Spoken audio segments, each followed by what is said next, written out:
किस पैसा सहारा का फंसा हुआ है, सहारा पैसा देना चाहती है, लेकिन उसके ऊपर अब मान लीजिए मेरे पैकेट का पैसा भी ले लिया गया और ज़मीन जायदाद भी बेचने का आदेश नहीं दिया जाए, मार्केट से पैसा भी लेने का आदेश नहीं रहे, तो कैसे हम भुगतान करें? हमारे जैसे विधवा औरत की एक बच्चों को हमने बताया कि सर मेरे पास ऐसे पैसे नहीं है कि मैं अपने बच्चों को 1 कप दूध दे सकूं, तो उन्होंने कहा कि इनकी पहले इनके अकाउंट में 20,000 रुपया भेजा जाए। नमस्कार, प्रणाम। मैं हूं विजेंद्र सिंह और आप देख रहे हैं न्यूज़ सच तक। न्यूज़ सच तक में आज हम सुबह पहुंचे हुए हैं। जनता दरबार लगा हुआ है यहाँ के महाराजगंज संसदीय क्षेत्र के वर्तमान सांसद जनार्दन सिंह सिग्रीवाल के पास। यहाँ पे जनता दरबार लगा हुआ है क्योंकि आज मजदूर दिवस भी है और कुछ शुभकामनाएं भी हैं मजदूरों के लिए। ये सारी चीज़ों को लेके यहाँ पे जनता दरबार लगा हुआ है। लेकिन यहाँ आने के बाद हमें पता चला कि सहारा इंडिया परिवार के भी काफ़ी स्टाफ लोग हैं यहाँ पे, जिनमें सहारा इंडिया में जो लोग पैसा अपना इन्वेस्ट किए हैं उनकी चर्चाएँ तो बार बार होती है, लेकिन स्टाफ को क्या प्रॉब्लम है इसके बारे में अभी तक किसी को कोई जानकारी नहीं है कि आखिर किस तरीके से ये लोग अपना जीवन यापन कर रहे हैं, किस तरीके से इनका खर्चा चल रहा है। क्योंकि इन्वेस्टमेंट तो भले ही हुआ है लोगों का, लेकिन इनका भी लगा है, इन्होंने अपना कीमती वक्त इसमें दिया है, अपना जीवन इसमें दिया है। इनके बारे में चलिए, इसमें हमारे हेड ऑफ डिपार्टमेंट है सहारा इंडिया के एक मैनेजर साहब हैं, इनसे हम बात करते हैं और जानते हैं कि क्या तकलीफ है इनको और यहाँ पे आज आए हुए हैं सिग्रीवाल साहब के पास। क्या इनके शिकायतें हैं जी? चलिए, बताइए। धन्यवाद सर, धन्यवाद। आप सबसे पहले आप अपना नाम बताइए। मेरा नाम हुआ शशांक शेखर। शशांक शेखर जी, आप किस ब्रांच से? हम सहारा इंडिया जगदीशपुर ब्रांच से फ्रेंचाइजी से हैं, वहाँ के प्रबंधक हैं। और हम लोग अभी वर्तमान जो परिस्थितियाँ हैं, इस परिस्थितियों के परिप्रेक्ष्य जो हम लोग का भुगतान वगैरह नहीं हो रहा है, तो हम लोग यहाँ माननीय सांसद महोदय साहब के समक्ष आए हैं और अपना ज्ञापन देंगे कि हम लोग की जो भी परेशानियाँ हैं महोदय संसद भवन में इस बात को उठाएं कि इसमें जो है सहारा इंडिया परिवार में गरीब जनताओं का पैसा है, छोटे छोटे ठेले वाले, खुमचे वाले, रोज़ मजदूरी करने वाले, दूध बेचने वाले, सब्जी बेचने वाले, सबकी बिल्कुल गांव के मतलब वो हर बहुत ही मध्यम वर्ग के लोगों का पैसा इसमें है, क्योंकि बड़े लोगों का पैसा यहाँ पे है अगर नहीं है। इस सब चीज़ों का सिस्टम एक अजीब सा बन गया है माहौल, क्योंकि जिसका क्या कहते हैं उसका सन पूरा हो चुका है, 16 साल 15 साल का जो एक अवधि होती थी, अवधि पूर्ण होने के बाद भी लोगों के पास 5-5 साल हो गए, आज 22 चल रहा है, 16 साल कंप्लीट होने के बाद भी लोगों का पैसा लोगों तक नहीं पहुँच पा रहा है और उसकी कोई सुनवाई नहीं हो रही है। कहीं ना कहीं वीडियो सोशल मीडिया के माध्यम से देखने को मिल रहा है कि स्टाफ लोग बदतमीजी से लोगों के साथ व्यवहार कर रहे हैं। क्या है इसकी सच्चाई? बदतमीजी स्टाफ नहीं कर रहे हैं, उनके साथ मजबूरियाँ ये है कि उनके पास पैसा नहीं है। चूँकि सहारा इंडिया आज 45 वर्षों से सेवा दे रही है, नॉन बैंकिंग क्षेत्र में 45 वर्षों से जमाकर्ताओं की सेवा देती आ रही है, लेकिन कहीं कोई परेशानियाँ नहीं थी। विगत 10 वर्षों से सहारा इंडिया के साथ इसका 24,000 करोड़ जो है सेबी के द्वारा इनसे जमा कराया गया, तो जमा कराया गया ड्यू टू जमाकर्ताओं के भुगतान करने के लिए, लेकिन अभी तक जमाकर्ताओं का भुगतान नहीं हो पा रहा है और जमाकर्ताओं का भुगतान नहीं हो पा रहा है, जिसके चलते सुप्रीम कोर्ट में केस वगैरह भी चल रहा है सहारा की तरफ से, उनकी तरफ से भी। तो होता क्या है कि अब केस के दरमियान में जमाकर्ता पैसे के लिए आते हैं और हम लोग उससे प्रभावित हो रहे हैं कि उनका भुगतान नहीं दे पा रहे हैं, तो भुगतान नहीं देने से माहौल जो है मार्केट में निगेटिव जा रहा है, जिसके चलते जमाकर्ता आते हैं और मार्केट से पैसा उतना नहीं आ रहा है और कंपनी के माध्यम से चूँकि इनके संपत्ति पर भी एम्बार्गो लगा दिया गया, यानी बिक्री हम लोग नहीं कर सकते हैं, कंपनी नहीं बेच सकती, अगर बेचेगी भी तो वो पैसा जो है सहारा शेरी विवाद वाले में ही पैसा जाएगा, इसलिए हम लोग के पास पैसा अवेलेबल नहीं हो पा रहा है, कंपनी नहीं दे पा रही है और मार्केट से भी भुगतान नहीं होने के कारण पैसा नहीं आ रहा है, जिसके चलते हमारे कार्यकर्ता हैं या ऑफिस स्टाफ है, किसी का भुगतान नहीं हो पाता है। यही कारण है कि ऑफिस में जाने के बाद में अगर कोई पार्टी जो है बकझक करता है या मारने पीटने की धमकी देता है, तो हम लोग अभाव में ऐसा कोई कुछ हो जाता है, ऐसा कुछ नहीं है कि हमारी। चलिए, इनका साफ साफ कहना ये है कि अगर जितने भी सोशल मीडिया के माध्यम से जो अफवाहें फैलाई जा रही है, चाहे जो भी वीडियो आपके सामने आ रहा है, वो कहीं ना कहीं ये जानबूझ के नहीं, और ऐसी नौबत आ जाती है, ऐसा कुछ आ जाता है अपने बचाव को रखने, अपने बचाव पक्ष में ऐसे वीडियोज आपके सामने आ रहे हैं। जबकि एक चीज़ और मैं आपसे पूछना चाहूँगा कि बीच में मैंने सुना था कि सहारा से कुछ किस्तों में लोगों के पैसे धीरे धीरे दिए जाएंगे, शायद ऐसा कुछ हुआ भी था। देखिए सर, ऐसा है कि इसमें जो हम लोग भी वर्तमान में अब इधर एनआई बंद हो गया है, इधर जो है पिछले माह से हम लोग का लेन देन जो मार्केट से लेन देन करते थे उस पर भी रोक लग गई है। तो रोक लग गई है, तो पहले होता था कि मार्केट से कुछ पैसा वैसा आता था तो छोटे छोटे जमाकर्ता का हम लोग डीलिंग करते थे, उनको देते थे। जैसे कार्यकर्ता हमारे लाए तो अपने जमाकर्ता को छोटा छोटा जो पेमेंट है या ज़्यादा आवश्यक है उसको पेमेंट कराते थे, ऊपर से पैसा नहीं आ पा रहा, इसलिए नहीं आ पा रहा है, ना हम अपनी संपत्ति को बेच पा रहे हैं, ना उस सहारा सेवी में जो 24,000 करोड़ रुपया फंसा हुआ है वो मिल रहा है। इसके चलते थोड़ा सा परेशानी है। चलिए, बहुत अच्छा लगा आपसे बात करके और आपकी बातों को मैं कोशिश करूंगा कि अपने माध्यम से आगे तक पहुंचाई जाए। और क्या उम्मीद है? धन्यवाद, धन्यवाद। हम लोग माननीय महोदय से मिलने आए हैं, अपना ज्ञापन देंगे और इनसे उम्मीद रखेंगे कि ये जो है हमारी समस्या को, चूँकि ये जनहित की समस्या है, इसमें किसी व्यक्ति विशेष नहीं है, इसमें आम जमाकर्ता जो है, आम पब्लिक का पैसा फंसा हुआ है, तो इसमें सबकी रोजी रोटी है। हम लोग भी जितने हमारे साथी आए हैं आपके समक्ष जो खड़े हैं, सब लोगों की रोजी रोटी इसी से चलती है। 20 साल 25 साल, अमूमन मेरा भी 27 साल काम करते हुए हो गया। ये तो इस समय हम लोग कहाँ जाएंगे? तो हमने अपने जनप्रतिनिधि से अपेक्षा रखी है कि इस चीज़ को संसद में उठाएं, या जो इस विवाद से संबंधित लोग हैं, जो संबंधित है, सहारा से भी विवाद से जो संबंधित प्लेटफॉर्म है, वहाँ इस बात को रखी जाए कि ये जो है मामला बहुत ही लंबे समय चल गया। तो लंबे समय वित्तीय संस्थान में अगर होता है तो आम जनता बहुत परेशान है। किसी की बेटी की शादी है, कोई असाध्य बीमारी से ग्रसित है, कोई अपने बच्चे के पढ़ाने के लिए पैसा रखा है, अगर उसको नहीं मिलता है तो थोड़ा सा परेशानियाँ है।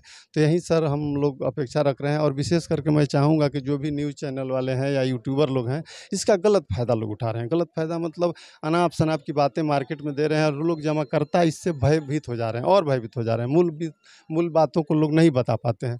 तो सबसे बड़ी चीज़ है कि ये बातें अगर रखी जाती है जो वस्तुपरक है, जो तथ्यपरक है, किस पैसा सहारा का फंसा हुआ है, सहारा पैसा देना चाहती है, लेकिन उसके ऊपर अब मान लीजिए मेरे पैकेट का पैसा भी ले लिया गया और ज़मीन जायदाद भी बेचने का आदेश नहीं दिया जाए, मार्केट से पैसा भी लेने का आदेश नहीं रहे, तो कैसे हम भुगतान कर पाएंगे? अच्छा, कहीं ना कहीं वजह आप बता सकते हैं कि क्या वजह थी कि ऐसा सिचुएशन सबके सामने आया? देखिए, ये सिचुएशन बहुत लंबी है, इस कहानी के चक्कर में चलिएगा तो थोड़ा सा बहुत पीछे हम लोग। नहीं, जितना कम टाइम में आप ज़्यादा बता सकें तो, क्योंकि आपको देखने वाले काफ़ी लोग हैं, लाखों लोग आपको देखेंगे और आपकी बातों से सहमति चाहेंगे, लेकिन आप कुछ ऐसा हमें बताइए कि ऐसी वजह क्या हो गई अचानक से कि ऐसा माहौल खराब? अचानक सर ये नहीं है समस्या, ये सर थोड़ा सा कंपनी हमारी जो है शेयर वगैरह बाजार के चक्कर में, मैंने जैसे IPO लेने के में गई, तो उसी समय जैसे अभी LIC IPO लेने गया तो उसको टैक्स 75,000 करोड़ का हुआ। उसी तरह हमारे सहारा इंडिया भी IPO लेने गई थी उस समय, तो उसी समय ये विवाद मतलब हो गया कि ये मेरे क्षेत्र की चीज़ है, आप कैसे ले रहे हैं? जैसे नहीं होता है कि ये मेरे अंडर का है, आप कैसे लिए? उसी समय से विवाद हुआ, खड़ा हुआ, छोटा छोटा बात होते होते हुआ कि भाई जमाकर्ता का भुगतान। अभी लोग जो आपको देख रहे हैं क्या उम्मीद लगा सकते हैं आपसे, आपके इस सिस्टम से लेकर? नहीं, देखिए पैसा तो मिलेगा, नो डाउट पैसा मिलेगा, कब तक मिलेगा ऐसा? ये चीज़ ये सर ये क्लियर नहीं है। ये चीज़ नहीं बता पाएंगे, क्योंकि मामला जो है न्यायालय में है, तो न्यायालय के अंदर में कैसे हम लोग बोल सकते हैं, लेकिन पैसा मिलेगा जमाकर्ता को, चाहे सेबी दे, सहारा दे या सरकार दे। आप भी सहारा से ही हैं? अच्छा, एक मिनट आप आगे। हाँ, जरा बात करते एक मिनट। चाचा बहुत ही पुराने उम्र के हैं और कितने दिन से काम कर रहे हैं इनके बारे में जानेंगे, और छोटे कम समय में और अच्छी बातें ज़्यादा बताइए लोगों के लिए, क्या कहना चाहेंगे आप? सर अपना हम तो बहुत ज़्यादा दिन से काम में नहीं हैं, लेकिन थोड़े दिन से हैं, उतने दिन से अपने लग्न के साथ पार्टी को सेवा देने में समर्थ हैं। जो हमसे पहले से 15 वर्ष 20 वर्ष से काम कर रहे हैं, हम थोड़े दिन में भी उतना कर रहे हैं, लेकिन अभी तत्काल में जो विवाद आ गया सहारा श्री का, उससे आपके ऊपर कितना फर्क पड़ा है? हमारे ऊपर तो सर बहुत फर्क पड़ा है।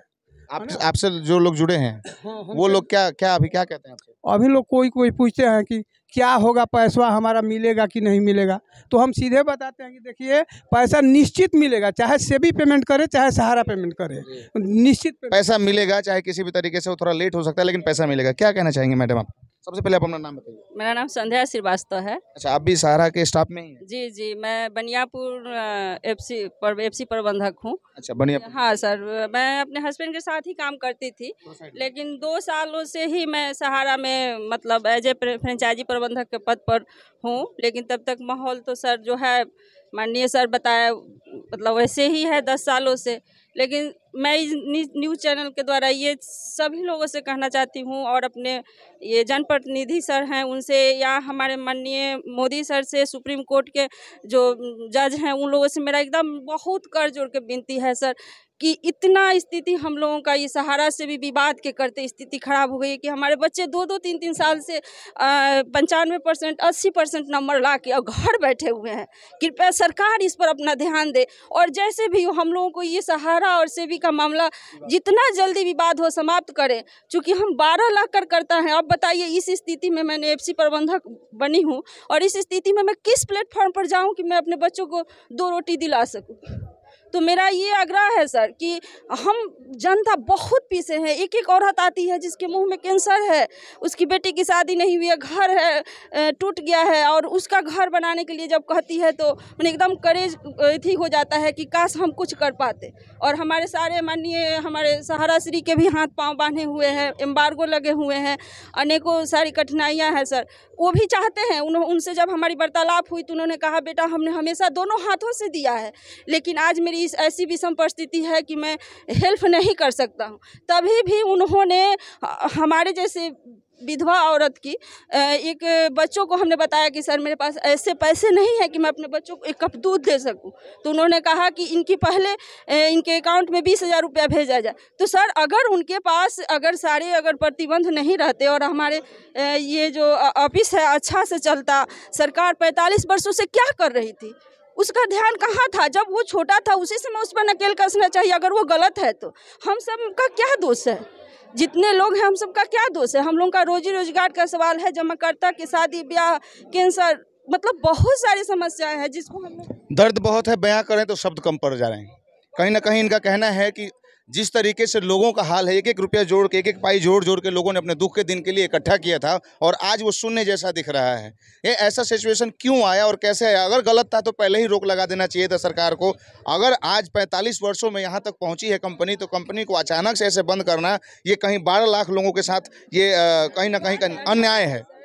ये लोग भी कहीं ना कहीं इंसान नहीं है और ये लोग भी गांव और स्तर से जुड़े हुए हैं लोग, जो कि अपना पूरा टाइम दिए सहारा को, और सहारा को टाइम देने के बाद आज नौबत ये आई है कि जब जीवन के अगले पड़ाव में आए तो यहाँ आगे पता चला कि जितना मेहनत आपने किया वो सब कुछ जीरो हो गया है। कहीं ना कहीं मैडम के दर्द से ये बात पता चल रहा है कि दर्द लोगों को जितना हो रहा है, क्योंकि कह रही है कि कैंसर से जुड़े हुए लोग आते हैं अपने पैसे के लिए और हमारे पास कुछ नहीं होता कि हम उनको मदद कर पाएँ। ये बहुत बड़ी बात है, सोचनीय विषय है। कहीं ना कहीं सरकार को इस बारे में जरूर सोचना चाहिए। चलिए, बहुत बहुत धन्यवाद, बहुत अच्छा लगा आप लोगों ने अपनी सारी तकलीफें बताई। मैं कोशिश करूंगा कि जल्द से जल्द आप लोगों का निवारण हो, क्योंकि कहीं ना कहीं हमने भी बहुत लोगों को ऐसे देखा है जो लोग आते हैं और आके ये बात सुनाते हैं कि हमारा ऐसा हो गया कि हमने 5 लाख रुपए इकट्ठा किया, 1.5 लाख 3 लाख दिया था, 16 साल 17 साल हो गया है, लेकिन अवधि पूर्ण होने के बाद पैसा नहीं मिल रहा है। तो इसमें किससे शिकायत करें और कहाँ जाए? तो कहीं ना कहीं यही आशा लेके आए हुए हैं माननीय महोदय के पास, संसद महोदय के पास, कि इनके द्वारा अर्जी पहुँचे संसद भवन और कई बातों पर सुनवाई हो। चलिए, मैं कोशिश करूँगा कि आपकी बातों को जल्द से जल्द सुनवाई हो और एक रास्ता मिले आप लोगों के जीवन में। धन्यवाद।